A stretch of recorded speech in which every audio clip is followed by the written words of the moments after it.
pessoal, estamos aqui de volta, com a nossa aula e vamos continuar o assunto sobre fundamentos em geotecnologias.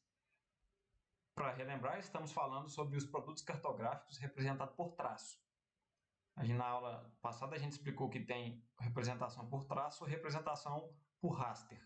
Então agora a gente vai estar falando do traço. O globo terrestre, ele é representado, a figura do globo. Acredito que muitas pessoas aí, se não todas as pessoas que estão ouvindo, já tenham visto um. E é uma representação cartográfica da superfície, no caso do planeta, sobre a superfície esférica. Então, ele não considera o achatamento que a Terra tem em seus polos, correto? E é uma representação em escala pequena dos aspectos naturais e artificiais de uma figura planetária, com finalidade cultural e ilustrativa. Então, o globo ele tem uma finalidade de ser puramente ilustrativa. Então, eu não posso tomar medidas com precisão com base em um globo, até porque é complicado se medir algo em um local, que é esférico. E a principal, o objetivo dele é puramente cultural e ilustrativo. Em seguida, temos aí uma representação por traço também, que são os mapas. Os mapas resultam em um levantamento preciso da superfície terrestre. Contrário ao globo, o mapa eu já tenho uma precisão maior, mas em escala menor, portanto apresentando menor número de detalhes em relação a uma carta. A carta a gente vai ver para frente que ela apresenta um número maior de detalhes. O mapa, apesar dele ter uma escala pequena e não apresentar um número de detalhes grande, e ele ainda é bastante utilizado. Por quê? Porque ele possibilita a representação de porções grandes da superfície terrestre. Então temos aqui o mapa mundi, representado aí através de um mapa, o mapa do Brasil. Então, assim, ele possibilita esse tipo de recurso. Os limites do terreno representados coincidem com os limites políticos e administrativos, sendo que o título e as informações complementares geralmente são colocados no interior do quadro de representação, ou seja, linha que circunscreve a área, objeto e a representação espacial. Então, uma característica do mapa é ele ter contido dentro de si todas as informações que você precisa saber. Então, aqui eu não necessito, igual por exemplo de uma carta, de uma parte subscrita embaixo dizendo o que ele representa. O mapa, podendo dizer assim, quando você vê ele, você já entende o que ele significa. O que quer dizer aqui que, por exemplo, aqui temos o Brasil representado. O escrito Brasil está dentro do polígono que representa o Brasil e que, por sua vez, está representado aí em uma cor diferente, no caso aqui o verde. Aqui temos as ilustrações escritas, dos oceanos, de diversos outros países, todos os continentes e tudo mais. Aqui, por exemplo, a mesma coisa.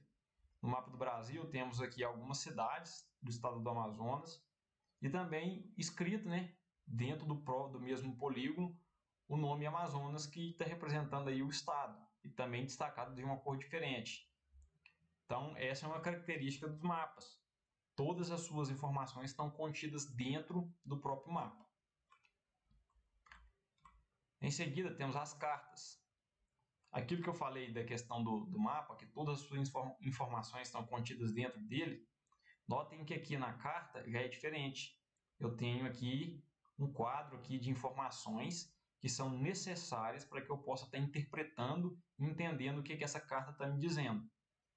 Então, a carta ela é uma representação no plano, em escala média ou grande, dos aspectos artificiais e naturais de uma área tomada de uma superfície planetária, subdividida em folhas, delimitada por linhas convencionais, paralelos e meridianos, com a finalidade de possibilitar a avaliação de pormenores com um grau de precisão compatível com a escala. Então, a carta, como vocês podem reparar aqui, que eu já falei, tenho aqui as informações que são necessárias para que eu possa estar entendendo a carta.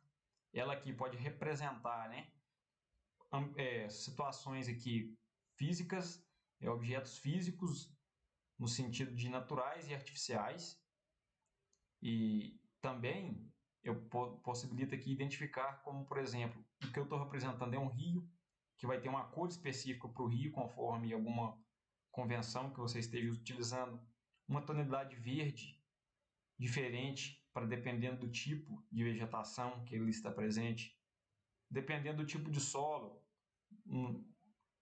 para alguma finalidade que a carta for utilizada, a cor do solo vai estar representada de uma forma diferente.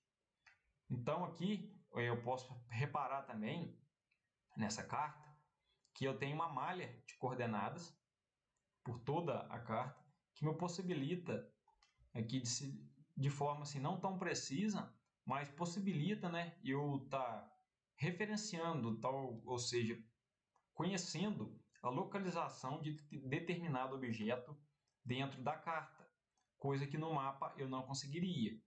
Igual, por exemplo, aqui eu tenho um rio, eu posso estar, por exemplo, identificando aqui qual que é a coordenada de algum ponto que está dentro desse rio. Através de algum cálculo bem simples ali, eu consigo, né, estar determinando essas coordenadas.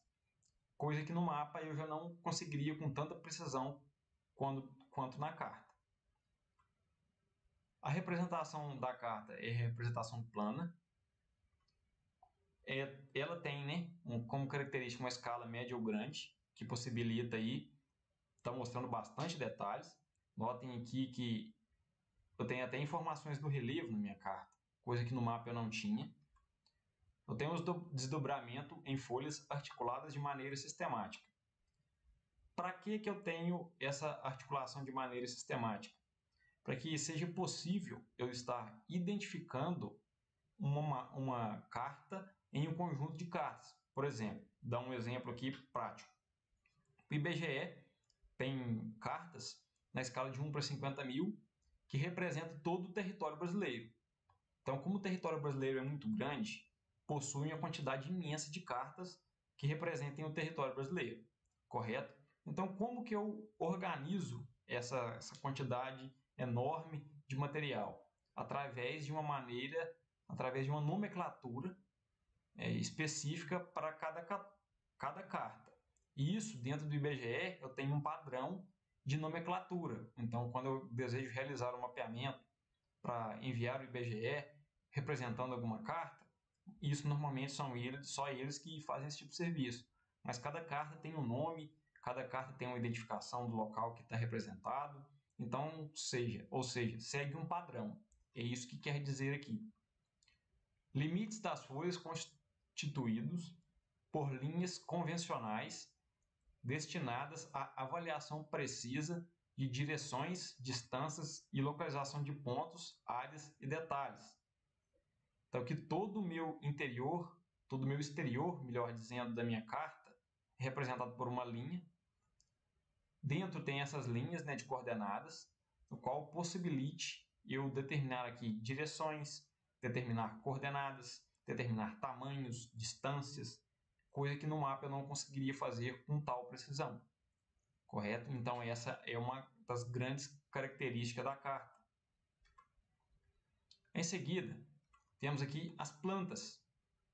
As plantas eu considero que são as mais comuns aí para quem trabalha com as geotecnologias, quem trabalha com agrimensura ou com as engenharias, arquitetura, a gente utiliza mais as plantas.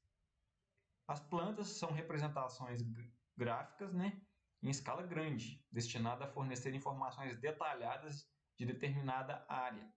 Então, por exemplo, quando eu tenho que realizar o levantamento topográfico de um lote, de uma fazenda, eu tenho que ali, né, estipular uma escala que eu vou usar. Essa escala normalmente é grande. Uma escala grande, ela tem um denominador pequeno, isso a gente vai ver para frente.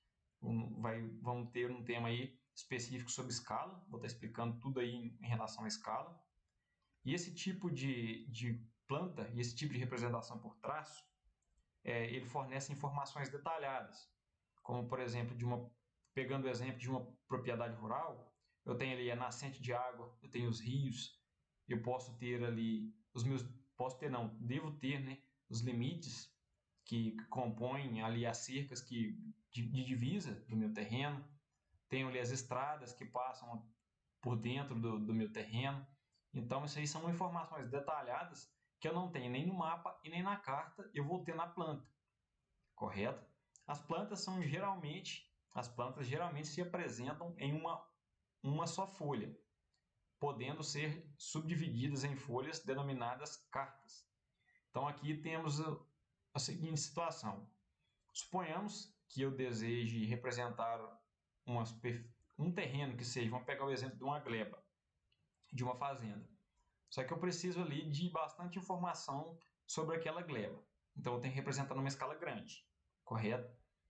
Mas o fato de eu representar numa escala grande não me permite representar todo o território, todo o perímetro da fazenda em uma única área, uma única folha, perdão.